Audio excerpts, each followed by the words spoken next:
Buen día, qué gusto. Seguimos en nuestra serie Iglesia. Estamos en el capítulo 12 del libro de los Hechos.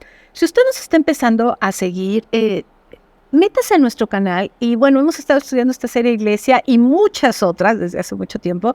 Y lo que queremos es que continuidad, ¿no? Que usted aprenda. Esta es una serie muy interesante porque nos coloca en el momento histórico de lo que sucede a principios de la Iglesia, cuando nuestro Señor Jesús asciende, ¿no? Murió, resucitó, ascendió al cielo y la Iglesia empieza a desarrollarse.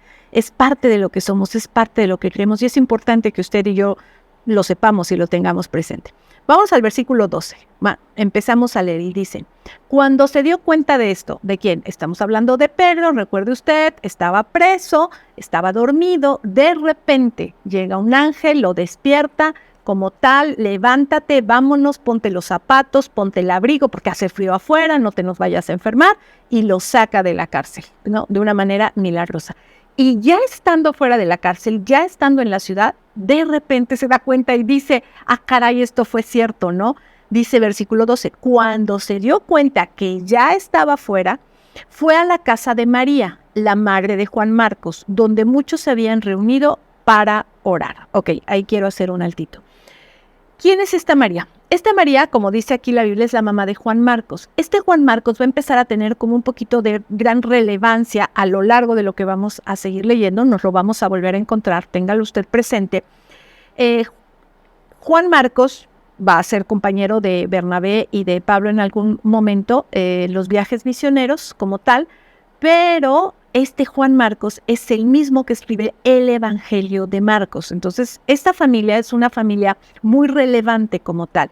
Pues es una señora, María, viuda, es lo que entendemos, es lo que los historiadores nos dicen, y se supone que en su casa estaban reunidos orando.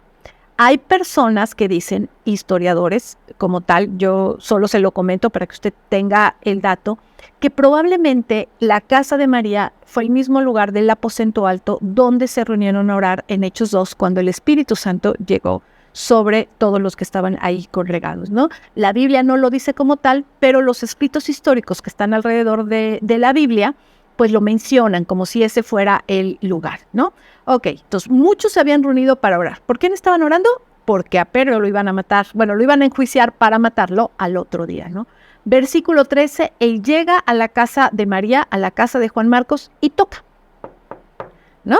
Y yo no sé si tenían una clave para tocar, recuerde, eran perseguidos, o sea, no era así como que hay las puertas abiertas, ¿no? Y oraban en secreto, en silencio, y toca. Y una de las chicas que estaba ahí, dice la Biblia, y una sirvienta, ¿no? Por eso también logramos entender que pues María tenía como cierta posición económica donde que tenía alguien de servicio como tal, fue a abrir. Cuando ella reconoció la voz de Pedro, se alegró tanto que en lugar de abrir la puerta, corrió adentro y les dijo a todos: Pedro está a la puerta, ¿no? No sé si le ha sucedido a usted que llega y dice: ay, tengo que hacer esto, se da vuelta y, ay, ¿qué tenía yo que hacer? ¿O qué pasó? Bueno, algo similar le sucede a Rod. Se emociona tanto de escuchar la voz de Pedro que en lugar de abrirle, y se regresa corriendo a todos y les dice: Pedro está afuera, ¿no? Y los que estaban orando le dijeron: estás loca, ¿no? Pedro está en la cárcel, está ahí está guardadito porque mañana se lo van a justiciar, ¿no? Pero ella insistía y entonces alguien dijo: pues igual y es su ángel, igual y no sé, ¿no? O sea, no tenían una respuesta clara para lo que estaba pasando. Versículo 16, mientras tanto, Pedro seguía tocando. Cuando por fin abrieron la puerta y lo vieron, quedaron asombrados. Él les hizo señas para que se callaran, recuerda, estaban bajo persecución, y les contó cómo el Señor lo había sacado de la cárcel. Les cuenta todo, cómo sucede con el ángel, se los vuelve a narrar, ¿no? Y les deja una indicación: díganle a Santiago y a los demás hermanos lo que pasó. Dijo y después se fue a otro lugar. Ok, ¿por qué? Están en persecución, él sabe que inmediatamente que se den cuenta que no está ahí, van a salir a buscarlo, con todo y contra todo.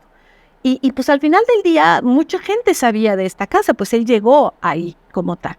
Y les deja una indicación y les dice: estoy aquí para que sepan que ya salí, para que sepan que estoy bien, y les hago un encargo. Avísenle a Santiago y a los demás que estoy libre, lo que pasó, y se fue a otro lugar. Yo creo que se fue a otro lugar para no poner en riesgo a los que estaban aquí orando, ¿no? Como tal. Les dice, pero avísenle a Santiago. ¿Qué es Santiago? Bueno, este Santiago es el hermano, el medio hermano de Jesucristo, ¿sí? Es el mismo Santiago que escribe la epístola de Santiago. Si usted se regresara y checara, nosotros tenemos una serie de devocionales sobre esta parte, sobre el libro de Santiago, y ahí explicamos claramente quién es Santiago. A estas alturas del partido, Santiago, el hermano de Jesús, ya tenía una posición muy fuerte dentro de la iglesia. Entonces Pedro agarra y dice, avísenle a Santiago que no se va a quedar solo con el negocio, con el changarro. Yo aquí estoy y no morí y solamente vamos a hacer lo que procede como tal. Ahora, ¿qué otra cosa quiero mencionarle? ¿No se le hace un tanto irónico que están orando porque Pedro salga y cuando Pedro sale no le traen arroz de que Pedro está afuera? Pues a veces así nos pasa a nosotros. Estamos orando y Señor un milagro, y Señor un milagro, y Señor un milagro, ¿no? Y no vemos eso. Cuando el milagro sucede, ni cuenta nos damos de lo que está pasando, ¿no?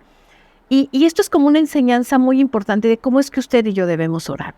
Ellos no sabían, ellos estaban en la casa de María orando, no sabían lo que estaba pasando en la cárcel, no sabían el de repente que Pedro estaba viviendo cuando el ángel lo estaba sacando de ahí. Pero es muy importante que usted y yo sepamos que aunque no podamos ver lo que Dios hace, Dios está actuando a su favor y a mi favor mientras usted y yo le estamos buscando. Mientras usted y yo estamos ahí. Mire, yo misma he vivido momentos donde pareciera ser que no sucede nada.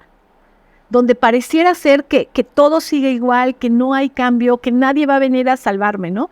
Y hay momentos donde yo misma en mi vida quisiera gritar y decir, ¡ay, quién podrá defenderme!, ¿no? Y pareciera que no llega nadie, y pareciera que no hay nada. Y yo creo que algo similar estaba pasando aquí. Ellos estaban pidiendo porque Pedro fuera liberado, porque Pedro fuera absuelto de esa situación como tal, pero cuando sucede no lo creen.